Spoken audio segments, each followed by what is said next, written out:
tanggal 26 Februari kita pas 2 tahun kepemimpinan saya dengan Bu Eti. Tagline-nya Pak Bupati dan Bu Wakil Bupati ini kan sesarangan bangun Blora. Ini maknanya seperti apa, Pak? Pembangunan ini tidak bisa sendiri juga. Plesetannya kan Blora, buah lokal Nusantara. Selama ini Blora ini kan dikenal sate, Pak. Iya, mereka mau naik pesawat terus di Blora ngapain ini kan? Kita harus menyiapkan itu. Guru besar, profesor, doktor yang asli dari Cepu Blora ini jumlahnya hampir 70 ya. Di tahun ketiga kepemimpinan Pak Bupati, apa harapan Pak Bupati untuk masyarakat Blora?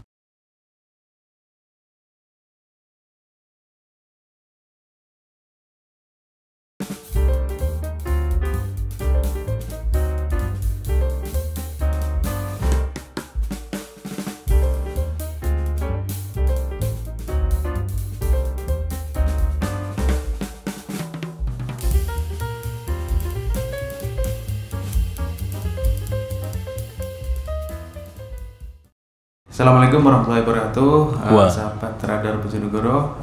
Jumpa lagi di podcastnya Jawaban Radar Bojonegoro.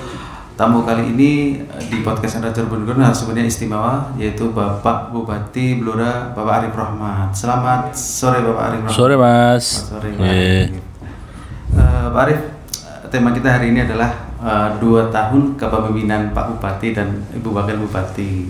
Pak Bupati, 2 tahun kepemimpinan ini apa aja Pak Bupati program yang sudah dilaksanakan Pak Bupati?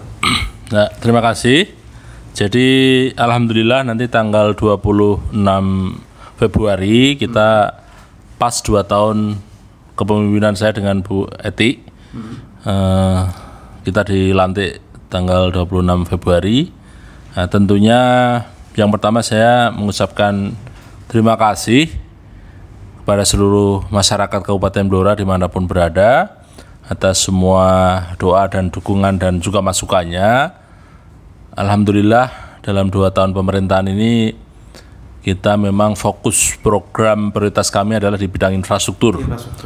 Jadi selama 2 tahun kami memimpin di tahun 2021 hampir anggaran pembangunan jalan yang untuk jalan kabupaten ini hampir 90 miliar dengan ruas jalan yang bisa kita bangun hampir 40 km. Tahun 2022 ini alhamdulillah kita juga bisa membangun jalan yang jalan kabupaten ini hampir anggarannya hampir 308 miliar dengan jumlah ruas yang dibangun hampir 116 km. Belum jalan-jalan yang provinsi, jalan nasional maupun jalan-jalan desa. Yang tercover di kami adalah pembangunan infrastruktur jalan ini. Selain jalan kita juga penyediaan air bersih, ada SPAM, ada Pamsimas. Ini tahun 2021 hampir 3.900 sambungan rumah. Tahun 2002 ini kemarin hampir 1.420 sambungan rumah. Dan juga kita program irigasi. Ini untuk pengairan, embung, bendungan.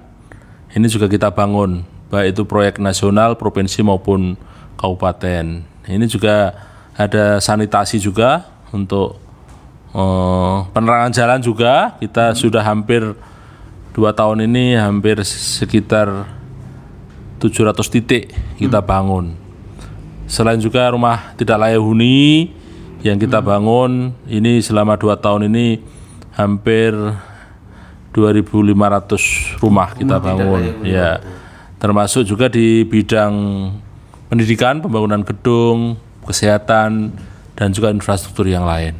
Ini hal-hal yang sudah kita lakukan di 2 tahun ini dan tentunya ke depan program infrastruktur akan tetap kita lanjutkan. Untuk tahun 2023 ini selain jalan kita juga fokus di bidang infrastruktur pendidikan, pembangunan gedung-gedung sekolah dan juga pembangunan rumah sakit. Nah, ini kita akan ada rumah sakit di Cepu dan juga rumah sakit di Randu Blatung, dan juga ada rumah sakit di Kunturan kerjasama dengan Bayangkara. Nah, ini Mas, jadi yang sekiranya banyak ditanyakan orang itu pasti kaitan infrastruktur. Walaupun di bidang yang lain kita juga terus berbenah membangun di bidang pertanian, peternakan, di bidang UKM, bagaimana kita mendukung UKM yang ada di Blora ini, dan juga di sektor-sektor yang lain ini juga menjadi concern dan perhatian kita.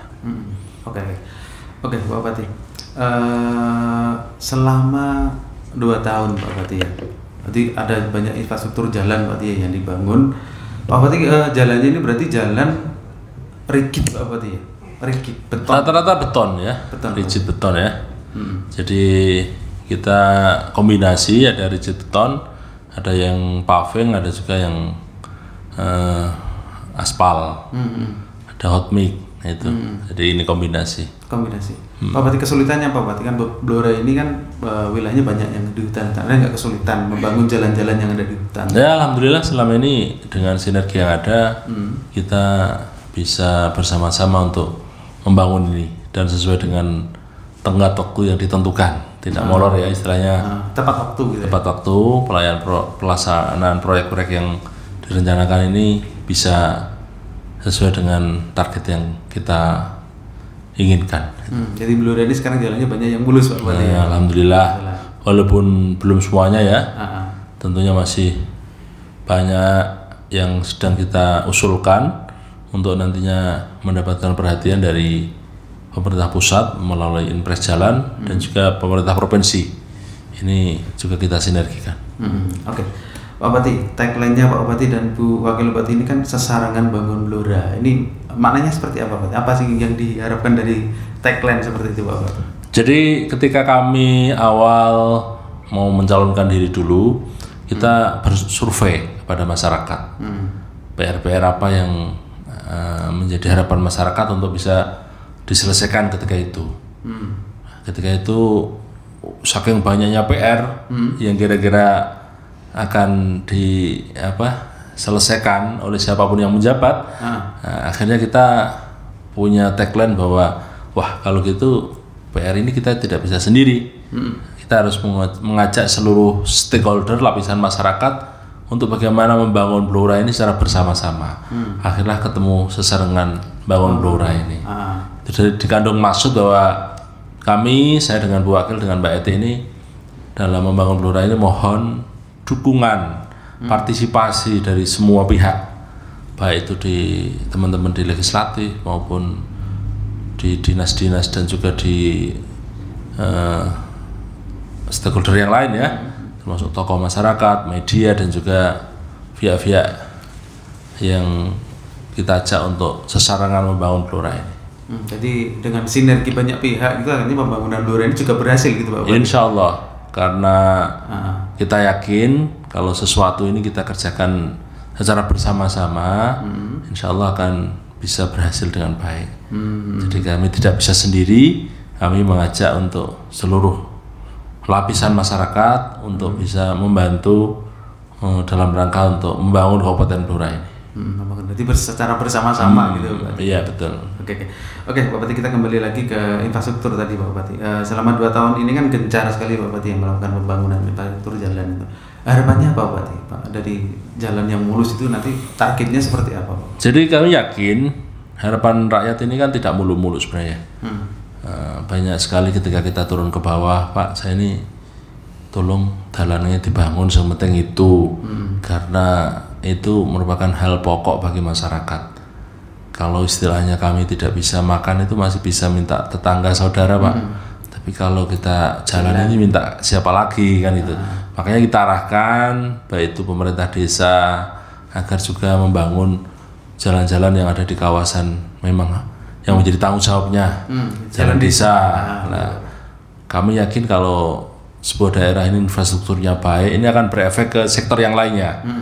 Sektor ekonomi, pertumbuhan ekonomi, seperti halnya ketika suatu daerah itu semula hasil pertaniannya bagus sebenarnya, tapi karena jalannya jelek, akhirnya kan nilai ekonomisnya turun, harganya turun, dia penghasil jagung, tapi selama ini ongkos angkut ke sana ini karena jalannya jelek kan mempengaruhi. Itu kendala utamanya Pak Bupati? Iya, ketika dia infrastrukturnya baik, otomatis ini secara ekonomi akan membuat baik kondisi ekonomi, termasuk nilai-nilai NCOP-nya juga akan naik karena sudah ditembus oleh jalan itu. Termasuk juga di sektor yang lain selain ekonomi, sektor pendidikan, kesehatan ini berefek juga. Kalau dulu sebuah ada sebuah perkampungan terpencil di tengah hutan itu, kalau mau melahirkan anaknya ini harus ditandu. Nah itu mau lahiran, bahkan ada kasus yang sampai meninggal karena faktor di dalam hutan. Tapi ketika jalannya dibangun, ada yang bisa kita sinergi dengan TNI, TMMD itu, alhamdulillah kan dia mau berobat lebih, aksesnya lebih cepat. Termasuk anak-anak sekolah kita, kalau jalannya baik ini kan berefek juga untuk kelancaran di bidang pendidikan dan bidang-bidang yang lainnya. Saya kira ini jalan ini menjadi sebuah tuntutan utama untuk mempengaruhi kehidupan masyarakat di sektor yang lainnya. Nah, jadi saya yakin kalau infrastruktur kita baik, saya kira masyarakat juga akan dalam beraktivitas ini diberikan kemudahan dan kelancaran. Gitu kan. Pak Bupati, targetnya sampai berapa tahun ini Pak, infrastruktur jalan di Blora ini bisa mulus semua gitu Pak? Ya, kita memang kembali kemampuan anggaran ya. Iya. Kita melihat bahwa anggaran kita memang terbatas, oleh karena itu salah satunya kita juga terima kasih kepada Pemkab Bojonegoro ya, pada Ibu Bupati maupun DPRD Bojonegoro.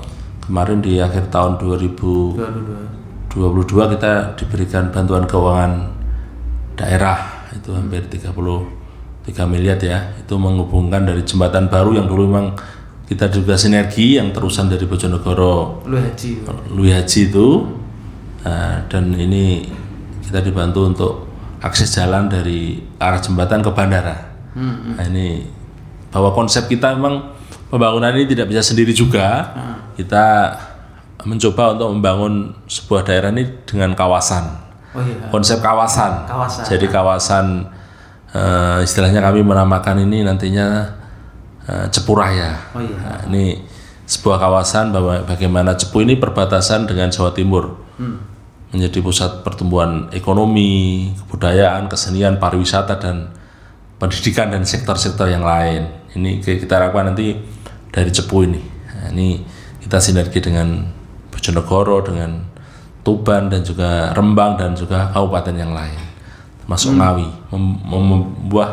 membuat sebuah ekosistem kawasan yang saling menguntungkan antar kabupaten satu dengan kabupaten yang lainnya. Nanti konsepnya seperti apa Pak? Cepu itu nanti apa ada fasilitas yang akan dibangun baru di situ gitu? Ya, termasuk penataan kota Cepu. Nah, ini termasuk tata ruangnya nanti seperti apa. Sekarang mungkin di sana problemnya soal banjir kita tangani, kita membangun embung, kita membangun saluran air untuk mengatasi banjir, termasuk penataan ruang-ruang terbuka hijau, dan juga kita ada Green Design membangun sebuah taman budaya di Cepu ya, Cepu Raya ini. Di dalamnya nanti ada pendopo bupati yang joglo, ada tempat kesenian, pertunjukan, dan juga tempat bermain anak-anak dan sebagainya.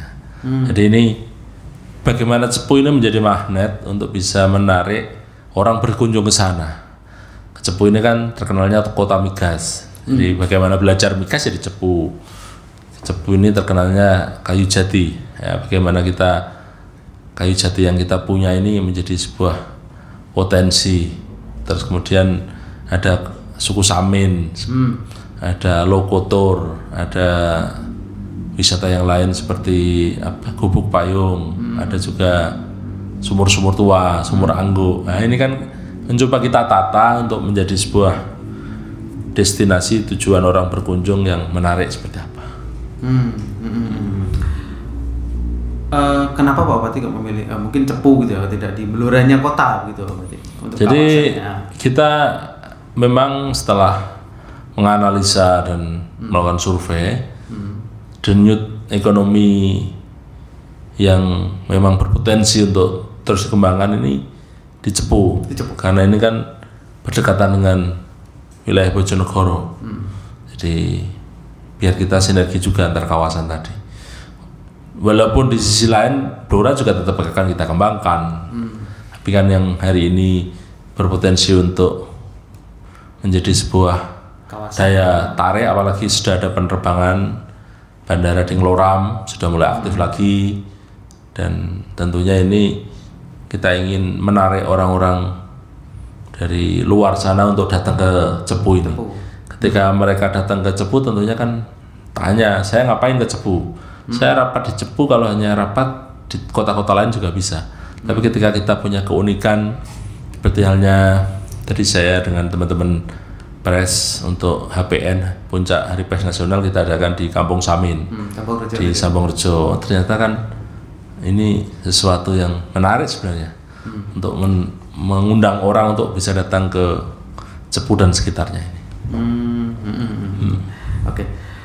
Pak Pati kembali lagi ke 3 tahun Pak Pati. Masuki 3 tahun kepemimpinan Pak Pati. Ini kan 2 tahun sudah selesai, masuki 3 tahun. Apa fokus berikutnya Pak Pati? Jadi saya sampaikan tadi bahwasanya kita tetap bagaimana recovery setelah pasca COVID ini. Infrastruktur juga tetap kita teruskan walaupun anggarannya tidak sebanyak kemarin. Tapi untuk memperkuat ketahanan ekonomi, kita juga program-program pemberdayaan yang memang menjadi basis potensi kita, seperti peternakan. Kita kan punya populasi sapi terbesar. Nah, ini bisa nantinya bisa kita lebih masifkan dan didampingi, baik itu dari perguruan tinggi, BUMN maupun pihak-pihak yang memang concern untuk itu. Di samping juga selain kita penghasil sapi, kita sebenarnya dari sisi pangan ini kita juga potensi, ada padi, ada jagung. Nah ini coba kita uraikan untuk menjadi potensi untuk pendapatan Blora ke depan, termasuk padi, bagaimana potensi petani-petani milenial kita untuk nantinya fokus ke organik. Ini pertanian organik. Di samping juga kita pengembangan sisi UMKM, sisi kesehatan yang saya sampaikan tadi. Kita bangun rumah sakit ini targetnya harus Randu Blatung dan Kunduran. Di samping juga infrastruktur di bidang pendidikan, sekolah-sekolah. Ini anggarannya hampir 50 miliar ya untuk pembangunan ini.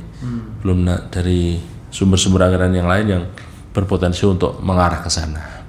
Jadi bagaimana kebangkitan ekonomi dengan infrastruktur tetap kita lanjutkan. Di sisi lain kita juga pengembangan di sektor UMKM dan juga sektor-sektor yang lainnya ini terus kita jaga agar mampu mengawal agar pertumbuhan ekonomi, inflasi yang berkurang ini tetap bisa stabil dan terkendali. Oke, Pak Pati. Tadi Pak Pati menyampaikan bahwa Blora ini juga memiliki populasi sapi yang besar gitu Pak Pati. Memang selama ini Blora memang dikenal itu Pak Pati ya, dikenal sebagai daerah peternak gitu Pak Pati. Itu potensinya di mana aja Pak Pati, di kecamatan mana mungkin yang banyak sapi? Kalau sapi kita ini sebenarnya tersebar ya di berbagai desa. Kalau diperhatikan ya, kalau kita ke desa-desa itu, desa-desa pinggiran hutan juga, itu hutan, gitu. Iya banyak warga masyarakat itu yang minimal punya 2 ekor, ada yang 3 ekor. Jadi memang ini menjadi sebuah kebiasaan orang Blora untuk beternak. Ini istilahnya rojo koyo ya. Nanti bertani dan memiliki ternak. Iya, sehingga ini menjadi sebuah potensi tabungan bagi para petani kita yang di desa-desa. Misalnya kalau dia punya kerja atau mau nyekolahin anak baru itu sapinya dijual. Nah, di sisi lain kita juga ingin pengembangan secara masif.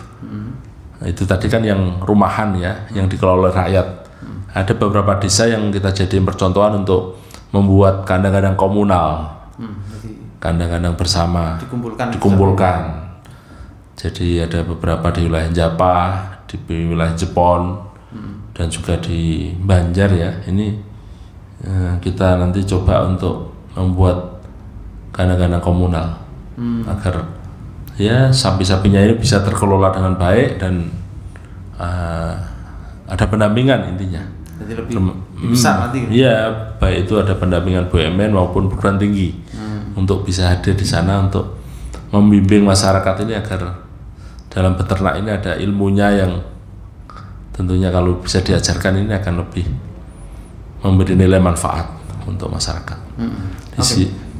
Siapa Pak Pati? Untuk pertanian Bapak Pati ini potensinya apa aja Bapak Pati selain padi? Apa mungkin ada hortikultura kayak buah-buah seperti itu? Ya, sebenarnya kalau kita lihat, walaupun di Blora ini katanya daerah orang bilang wah Blora gersang, hutan gitu, tandus gitu kan. Tapi sebenarnya di dalamnya ini terpapar potensi yang cukup bagus untuk Selain tadi padi, jagung, buah-buahan ini sebenarnya cocok juga untuk di Blora ini. Hortikultura ya. Apa aja Pak Pati? Oh ya, ada duren, ada melon. Melon ini dikembangkan juga untuk petani-petani kita milenial, agrowisata. Seperti di Sambong itu. Selain juga alpukat, ada juga jambu, ada ya beraneka ragam. Termasuk matoa juga tumbuh di sini. Di daerah Todanan itu. Nah, ini potensi seperti alpukat ini beberapa desa yang ngembangin. Ada di desa sentral juga sawo, jambu air dan juga yang lainnya. Jadi potensi hortikulturanya cukup beragam Pak. Cukup beragam. Tinggal memang kita mau bagaimana ini kita dampingi, kita ngawal agar ini bisa menjadi sebuah potensi juga. Atau sudah sampai beberapa petani buah-buahan itu sudah sampai menjualnya ke luar daerah Pak? Sudah. Seperti kelengkeng produk dari Todanan itu, Tunjungan, itu rata-rata udah diinden dari luar. Karena memang kelengkengnya manis dan tebel dan tidak berair. Berarti ada di sini yang pertanian kelengkeng itu ya? Itu sudah sampai? Iya, sudah sampai. Dia ngirimnya keluar ke Jakarta, ke Surabaya. Produk Blora itu Pak? Produk Blora. Plesetannya kan Blora, buah lokal Nusantara. Selama ini Blora ini kan dikenal sate Pak? Iya, sate dan makanan yang lain. Tapi di sisi potensi buah-buahnya juga sebenarnya cukup tinggi. Cukup tinggi karena kita daerah kapur. Justru kalau daerah kapur diimbangi dengan mungkin teknik pemupukannya maupun penyiramannya ini bisa bagus, ini kualitas buahnya ini lebih manis dan lebih bagus.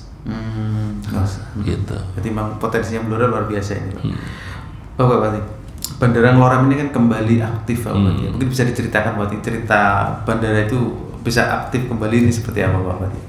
Jadi memang dulu ketika awal Pak Presiden meresmikan bandara itu kan diharapkan Bandara Ngloram di Cepu ini mampu untuk menjadi hub, menjadi wadah untuk bagaimana Cepu dan sekitarnya ini memanfaatkan intermoda transportasi udara ya dari Cepu. Dulu memang bandara ini asetnya Kementerian SDM, terus dibahkan ke Kementerian Perhubungan. Akhirnya dibangun bandara ini, dan ketika awal dulu setelah diresmikan sebenarnya sudah ada penerbangan dari Halim ke Cepu dengan Citylink. Dilalah ada COVID dan juga ada renovasi ketika itu ya, karena mau ada G20 itu. Tapi alhamdulillah sudah beberapa waktu ini kembali bisa mendarat Citylink. Itu ada berkat juga bantuan dari para senior yang ada di Jakarta untuk melobi bagaimana ada penerbangan ini. Nah, tinggal sekarang kita bagaimana sudah dikasih rute penerbangan setiap Rabu dan Jumat. Ini mengisi keterisian ini. Saya udah menyampaikan surat ke Bupati Bojonegoro, Tuban, Rembang dan sekitarnya agar ya kalau ikut, ke Jakarta pakai agar ikut berpartisipasi. Seperti halnya kami ini kan, mungkin orang banyak yang tanya ngapain kok pada ke Jakarta. Ya ini salah satunya adalah kita juga ingin belajar tentang pembangunan Blora ini ke Jakarta. Di sana kita juga jelas tujuannya ke kementerian-kementerian yang memang terkait dengan pembangunan yang ada di Blora. Termasuk kita juga alhamdulillah bisa narik juga dari berbagai kementerian untuk kita undang datang ke sini untuk melakukan kunjungan ke sini, dan juga diiringi dengan tinjauan-tinjauan ke tempat wisata itu. Nah, itu. Jadi kita lakukan dua sisi lah, bagaimana kita tetap harus menjaga keterisian ini, di sisi lain juga kita ingin potensi Cepu nanti ke depan akan semakin bisa kita tawarkan pada para pihak itu. Makanya salah satu lompatannya adalah sebuah kota yang punya bandara. Ini tentunya harus memiliki daya tarik agar mereka mau naik pesawat terus di Blora ngapain ini kan. Kita harus menyiapkan itu. Nanti bayanginnya Pak Pati seperti apa? Blora ini kan, Cepu ini kan sudah ada stasiun, ada bandara, ada terminal yang besar juga. Nanti ketika orang datang ke Cepu naik pesawat, dari situ apa Pak Pati nanti yang dikembangkan wisata atau mungkin apa gitu Pak Pati? Jadi banyak yang tanya kalau saya ke Cepu, ke Blora itu ngapain kan? Itu kan. Di Jakarta atau di mana? Kalau hanya rapat-rapat di sana bisa. Tapi kita kan punya tadi kekayaan yang saya sebutkan. Orang ke Cepu bisa berolahraga, ada golfnya. Orang ada taman bermainnya, ada juga potensi wisata alamnya, wisata migasnya, ada sekolah migas, ada pendidikan migas. Itu mungkin yang di tempat lain nggak ada, sehingga kita dorong untuk bagaimana destinasi-destinasi yang kita punya ini kita tata untuk menyambut para tamu yang hadir ini. Selain juga sesuai dengan arahan Pak Gubernur, kita akan membuat event-event. Event berskala nasional, kabupaten maupun mungkin event-event yang bisa menarik orang untuk datang ke Blora. Termasuk diaspora Blora yang di sana ini kan biasanya tetap kangen lah, pengen pulang ke Blora. Lagi menjelang Ramadan dan Idul Fitri ini. Semoga ini nanti mampu untuk setelah pasarnya stabil ini bisa menggeret orang untuk bisa hadir datang di Cepu, Blora dan sekitarnya. Karena Rembang pun itu lebih dekat ke Cepu sebenarnya. Kalau perjalanan daripada mungkin kalau macet di Semarang dan sebagainya. Oke, Pak Pati ini Pak Pati juga sering itu Pak Pati ya, di media sosial juga sering mengunggah diaspora Blora Pak Pati ya. Apa aja Pak Pati? Mereka jadi apa aja Pak Pati selama ini para warga Blora yang ada di luar kota? Oh banyak sekali. Jadi kita memang saya buat banyak grup sekali yang ada yang gabungan dari guru besar, profesor, doktor yang asli dari Cepu Blora ini jumlahnya hampir 70 ya. Saya data ya dari berbagai perguruan tinggi. Gitu ya. Semua PTN favorit itu ada semua. Ada semua. Bahkan ada jadi rektor, ada yang jadi beberapa itu. Dan mereka orang-orang kelahiran Blora. Iya, seperti saya kaget UK Petra Surabaya itu kan termasuk terkenal ya. Itu rektornya orang Blora. Orang Blora. Ya, ada beberapa yang lain ini orang Blora, dan juga ada yang di kepolisian itu pangkatnya mulai bintang 3, bintang 2, bintang 1. Wah itu ada Pak Kabar Eskrim, Pak Kadif Propam dan yang lainnya. Jenderal kita itu jumlahnya udah banyak juga. Di TNI juga ada, di profesional, pengusaha juga ada. Nah, mereka kita ajak bagaimana setelah sukses tentunya harus memikirkan kampung halamannya. Ini penting banget. Untuk tadi sesarangan bangun Blora tadi. Berarti tidak hanya di Blora aja, iya, di luar Blora. Di luar Blora juga kita ajak. Istilahnya kita ini loh, Blora kondisinya seperti ini. Jenengan yang sukses di mana-mana itu, ayo dong kita ikut berkontribusi untuk bagaimana membangun Blora. Toh dia dari sisi ekonomi, karirnya udah mapan sukses ya, masa tidak peduli terhadap daerahnya yang kita sentuh. Sehingga ya saya tidak segan-segan kalau ada orang ini senior kita, ya saya sapa, saya tulani, kita ajak, ayo mungkin mau investasi di sini atau punya jaringan yang bisa melakukan investasi di Blora, Cepu dan sekitarnya, ini sedang kita dorong terus gitu. Berarti para diaspora ini juga didorong untuk ikut sesaringan bangun Blora. Iya, kan beliau punya link, ada yang di kementerian atau di mana ini kan minimal beliau punya link yang kita bisa minta untuk dihadirkan di Blora. Ini harapan kita. Berarti menginspirasi Pak Pati. Oke, Pak Pati. Pertanyaan terakhir Pak Pati. Di tahun ketiga kepemimpinan Pak Pati, apa harapan Pak Pati untuk masyarakat Blora? Ya harapannya ini terus terang kan sudah masuk tahun politik juga ya. Iya. Kita kepingin agar Blora ini tetap guyup rukun, aman, kondusif. Tentunya kami mohon dukungan dari semua lapisan masyarakat untuk agar kita tetap meneruskan agenda-agenda pembangunan yang sudah kita rencanakan. Di samping itu juga kita tetap harus menjaga persaudaraan dan kerukunan. Karena tensinya ini kan sudah menjelang 2024 ini kan tidak hanya daerah, nasional juga Pak. Iya, di daerah ini kan kita tetap jaga. Kami dengan Forkopimda selalu bersama-sama untuk menjaga agar Blora ini tetap kondusif. Tapi kami juga tidak bisa sendiri. Yang terpenting adalah dukungan dari seluruh masyarakat. Bahwa harapan masyarakat terhadap Blora ke depan tetap akan terus kita kawal. Pembangunan-pembangunan yang kita rencanakan akan kita lanjutkan. Pelayanan-pelayanan yang memang belum maksimal juga akan terus kita tingkatkan. Yang mana muaranya adalah untuk masyarakat Blora. Jadi saya dengan Bu Wakil sudah berniat untuk mewakafkan diri kami untuk bagaimana Blora ini bisa menjadi kabupaten yang maju, unggul dan berdaya saing. Kita ingin mewujudkan untuk kemanfaatan dan kemaslahatan umat ini yang ingin kita capai. Dan saya terima kasih untuk Radar Bojonegoro yang sudah menjadi partner kita ini, karena Cepu lebih dekat dengan Bojonegoro sehingga unik ini. Ada 2 radar di sini yang saudara tua sama saudara muda ini tetap punya sinergi.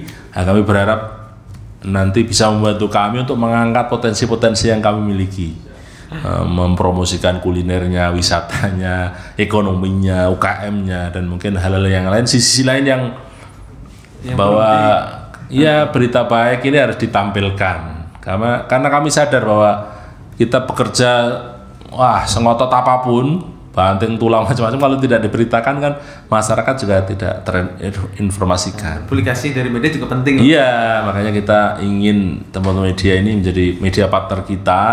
Kita sadar bahwa dengan media ini apa-apa yang menjadi program kita selain diberitakan juga kita ya siap dikritik juga, monggo, bahwa kita menjadi partner yang kritis konstruktif untuk membangun Blora ini. Nah, tentunya ini akan bisa membantu kami untuk kedepannya dengan jaringan cetak online dan juga jaringan TV radionya. Mungkin nanti ke depan kita ingin terus bisa bersinergi. Oke, siap Pak Bupati. Terima kasih banyak Pak Bupati sudah bersedia di wawancara di channelnya Radar Bojonegoro TV. Demikian, semoga Pak Bupati dan Ibu Bupati terus bisa membangun Blora lebih baik lagi. Amin, amin. Terima kasih. Assalamualaikum warahmatullahi wabarakatuh. Waalaikumsalam warahmatullahi wabarakatuh.